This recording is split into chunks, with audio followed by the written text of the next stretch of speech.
Is it safe to exercise if you have high blood pressure? For most people, the answer is yes. If you have high blood pressure, you should be able to be more active quite safely. But to be on the safe side, it's always a good idea to speak to your doctor before you start any new physical activity. What is the best exercise for high blood pressure? Different kinds of exercise and activity have different effects on your body. If you have high blood pressure, focus on aerobic activities, as these will help your heart and blood vessels most. But avoid activities which put too much strain on your heart. Cardiovascular, or aerobic, exercise can help lower your blood pressure and make your heart stronger. Aerobic exercises are repetitive and rhythmic movements, which get your heart, lungs, blood vessels and muscles working. They use the large muscle groups of your body, such as those in your legs, shoulders and arms. At Sportywitty, our mission is to encourage people, of all ages, both men and women, to make physical activity and outdoor sports a part of their daily fitness routine. So, stay connected, and subscribe, and press that bell notification icon to stay updated. Here are some of the best exercises you can follow. Walking.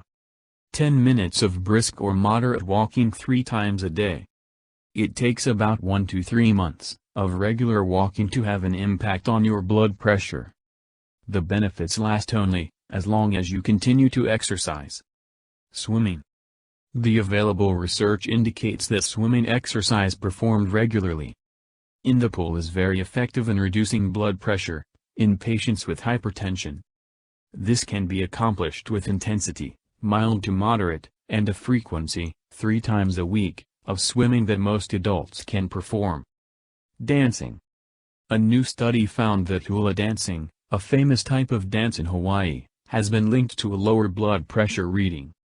Plus, research has shown that touching a loved one, which you'll do while you cha-cha around a dance hall or wedding reception, lowers your blood pressure and pulse, 2 things that can help your risk of heart disease. Dancing improves your overall health and well-being. Cycling and jogging. Aerobic exercise, such as cycling and running at a moderate pace, can reduce your blood pressure up to 10 millimeters of mercury. That's about as much as some medications. Strength training can also help reduce it by about 3 to 6 millimeters of mercury. According to a number of studies, cycling for just 20 minutes can go a long way in reducing your risk of dying from heart diseases. Practice yoga asanas.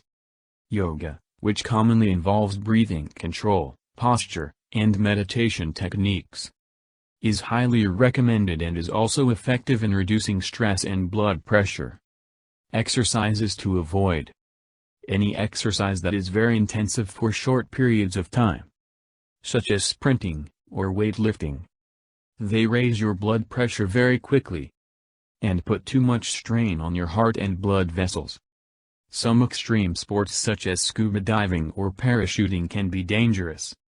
If your blood pressure is not under control, you will need a medical certificate from your doctor to start or continue doing them. Physical activity will cause your blood pressure to rise for a short time, for most people. This is nothing to worry about, and when you stop the activity, it should quickly return to normal. If your blood pressure is relatively high, your doctor may prefer to lower it with medicines before you start exercising. If it's very high, avoid any new activity without talking to your doctor first. How are high blood pressure and exercise connected? Regular physical activity makes your heart stronger. A stronger heart can pump more blood with less effort.